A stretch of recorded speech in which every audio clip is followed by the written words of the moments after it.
बताओ कान किसके बिगड़ गए? बुरा मत देखो, बुरा मत बोलो, बुरा मत सुनो। बुरा किसने सुना तो नाश हुआ? मैया, ओ मेरी पीछे वाली मैया, बुरा किसने सुना? मेरी मां। मैया, ओ मैया सो रही है कुर्सी में बैठी? मैया सो रही हो मेरी मां? हाँ जागो मेरी मां। लो जाग गई मैया, सुबह हो गई मेरी मां, राम राम। हाँ देखो कितनी मस्त नींद आती है कक्षा में।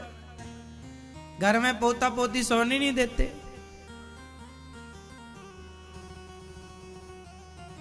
तो बुरा सुना किसने? माता कैकई ने। कैकई के कान किसने भरे? और आप लोगों के कान किसने भरे? पड़ोसन ने, रिश्तेदारों ने। मंथरा कैकई के कान भरती और कान बिगड़ गए माता कैकई के। देखो कान बिगड़ने का परिणाम यह हुआ कि आज तक किसी बाप ने अपनी बेटी का नाम कैकई नहीं रखा। तब से आपके मोहल्ले में, सोसाइटी में, गांव में कोई कैकई नाम की लड़की है? क्यों नहीं है? है कोई कैकई? सुना किसी का आपने नाम कैकई? मैया आपने सुना? क्यों नहीं सुना? क्या बिगड़ गए माता कैकई के? भारत जैसे भक्त की मां है, लेकिन लोग उनका नाम लेना पसंद नहीं करते। क्यों? क्योंकि राम से द्रोह किया। क्यों द्रोह किया? क्योंकि मंथरा ने कान भर दिए। पूरा विवाद का जड़ ये कान थे कि नहीं? राम जी के वनवास जाने का मूल कारण क्या है? कान। हाँ या ना? जोर से बोलो मेरी मां। कान है। यदि ये कानों से कैकई मां का घर उजड़ सकता है, तो इन कानों को भरने से आपका भी घर उजड़ता है। और आप समाज में इस बात के उदाहरण भी हैं। कितने लोगों का पड़ोसियों ने, पड़ोसन ने कान भर दिया। अच्छा, लोग तो कहकर चले जाते हैं, लेकिन आप ना उन बातों को गहराई से ले लेते हैं, उस पर आप विचार करने लग जाते हैं। बोलो हाँ। अब जैसे देखो, लड़ाई पड़ोसन का मतलब है जो कराने वाले हैं। सारी पड़ोसन नहीं, बहुत तो अच्छे भी होते हैं हमारे पड़ोसी। कुछ लोग होते हैं जो लड़ाई दंगई कराते रहते हैं। तो अब लड़ाइयां कैसे होती हैं, लोग किस तरह से भड़काते हैं, उसका एक उदाहरण देता हूं। बाकी आप सब बहुत होशियार हैं, समझिएगा। एक बार पड़ोसन आई आपके घर में और बोली, अरे बहन, आज तुम्हारा जन्मदिन है, बताओ तुम्हारे पति ने तुम्हें क्या दिया? पत्नी बोली, अरे बहन, हमारे पति ने तो कुछ भी नहीं दिया, हमें तो भूल ही गए। वो उन्होंने तो हमें हमारे जन्मदिन को विश ही नहीं किया, उन्हें याद ही नहीं है। अब लो, पड़ोसन बोली, राम राम, तेरा पति तो तुझे बिल्कुल भूल गया है।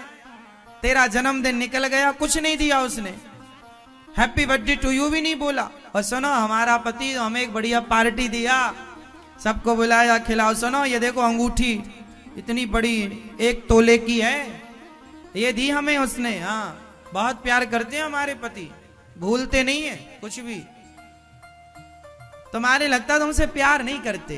अब देखो, ये पड़ोसन कह रही है। अब इसे कैसे पता कि तुम्हारे पति प्यार नहीं करते?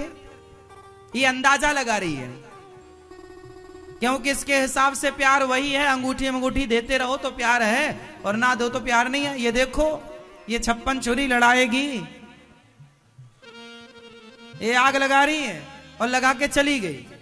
अब वो पत्नी बेचारी मुंह फुलाए बैठी है।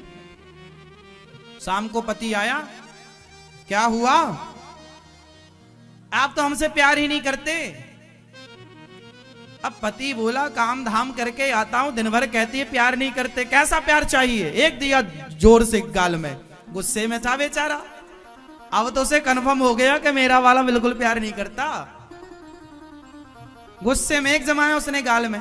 खाना पीना पूछा नहीं, मुंह फुलाए बैठी है। वहां मैं बॉस की सुनता हूं, वहां काम धाम से परेशान हूं, यहां पत्नी परेशान कर रही है। उसने गुस्से में एक दे दिया।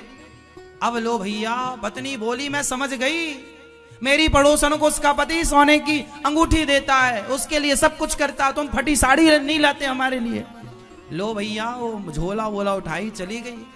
छोटी सी बात थी पर इतनी बात बिगड़ गई कि उसने बोला अब तो मैं आपके संग नहीं रहूंगी, तलाक चाहिए। लो भैया, वो मायके में चली गई। उसने माँ को बताया कि माँ मेरा पति बिल्कुल प्यार नहीं करता, लगता उसका किसी के साथ चक्कर है, तब तो प्यार नहीं करता। देखो बात क्या थी, वो कहाँ आ गई। अब उसकी पत्नी बोली माँ से, उसका चक्कर किसी के साथ है, रात को लेट भी आता है, किसी दिन आया होगा, तुक्का लग गया। लो भैया, अब उसकी माँ बोली तू चिंता ना कर, तू कोई बोझ थोड़ी है मेरे लिए, तू यहीं रहे अपने बाप के घर, तेरा बाप खवाएगा तुझे। अब माँ की सह मिल गई। अब माँ अब कुछ दिन बाद पति को आया कि नहीं जी मैंने गलत किया, मारना नहीं चाहिए था, डांटना नहीं चाहिए था, उसे भी कहीं घुमाने ले जाना चाहिए था। पति तो टेंशन में था बेचारा सब जगह की। पुरुष आदमी ना बड़ा टेंशन में भी रहता है, स्त्री को अपनी बात कम बताता है पुरुष। सारी टेंशन सारा कड़वा घूंट खुद पीता है मर्द, स्त्रियों को नहीं बताता। स्त्रियों को अच्छी बातें बताता है पुरुष, खुशी की बातें बताता है। आपको पता है पुरुष कभी भी टेंशन की बात स्त्री को नहीं बताता। उसको पता है कि ये परेशान ज्यादा हो जाएगी हमसे, हम तो ठीक बर्दाश्त कर भी रहे हैं, ये बर्दाश्त नहीं कर पाएगी। लेकिन देखो स्त्रियां अपनी जगह सही होती हैं, उनका अधिकार होता है, लेकिन कई बार स्त्रियों को अपने पुरुषों को भी समझना चाहिए, पति को भी, पति पक्ष भी समझ के चलना चाहिए। अब उसका जब गुस्सा ठंडा पड़ा, उसने फोन लगाया पत्नी को। अब पत्नी को फोन लगाया तो पत्नी ने माँ से, माँ फोन आया उनका, माँ बोली मत करना बात, नाक रगड़ता आएगा दामाद तब देखूंगी मैं। अब लो, अब ये घी डाल रही है सासू माँ। देखो हम आपको केवल ये बता रहे हैं कि वर्तमान में रिश्ते किस तरह से बिगड़ते हैं, और ये बिल्कुल आप कितने लोग इस बात से सहमत है किसी तरह से बिगड़ते हैं। देखो उन दोनों की लाइफ तो अच्छी चल रही थी पति पत्नी की, ये तीसरी कौन आ गई, ये अपनी बातें शेयर करके आ गई वहां, तो वो आग लगा के आ गई। अरे तुम्हारे पति का बजट कुछ और है, तुम्हारी लाइफ कुछ और है, उसके पति का बजट कुछ और है, वो अपनी दाल रोटी बेचारा जैसे तैसे चला रहा है। अब तुम्हारे पति का बजट है तो सोने की अंगूठी भी देगा, भाई किसी का बजट नहीं है तो 200 की साड़ी ही देता है, किसी का बजट तो 200 का भी नहीं है तो एक गुलाब का फूल ही दे देता है। तो सबसे सबकी तुलना नहीं होती कि आपका पति ऐसा है तो इसका पति भी ऐसा हो, नहीं। सबकी लाइफ अलग अलग है, सबकी जीवन शैली अलग अलग है, सबका अपना अपना बजट है, सबकी अपनी अपनी मजबूरियां हैं, सब एक से नहीं होते ना मेरी मां। इसलिए दूसरों के भड़कावे पर आने से, दूसरों के कहने से अपनी लाइफ में आपने तूफान खड़ा कर लिया, ये तो आपकी समझदारी नहीं हुई। ठंडे दिमाग से आप एक बार पति से पूछ लो, पति भी थोड़ा समझे, पत्नी भी थोड़ा समझे, और रिश्तों को बहुत प्रेम से रखना चाहिए। और ये माएं, बेटी आई ना तो माँ को लगता मैं सब खवा लूंगी, सब सारी जिंदगी, तुम मर जाओगी ना, तुम्हारी माँ मर जाएगी तो तुम्हारी भौजाई तुम्हें पेट भर रोटी देगी तो देने के पहले 10 ताने मारेगी। क्या वो ताने तुम बर्दाश्त कर पाओगी? स्त्री का भविष्य मां के पास नहीं है, स्त्री का भविष्य तो पति के साथ है। पति के साथ रहने में आपकी शोभा है, शादी के बाद मां के साथ रहने में आपकी शोभा नहीं है, पति के साथ रहने में आपकी शोभा है।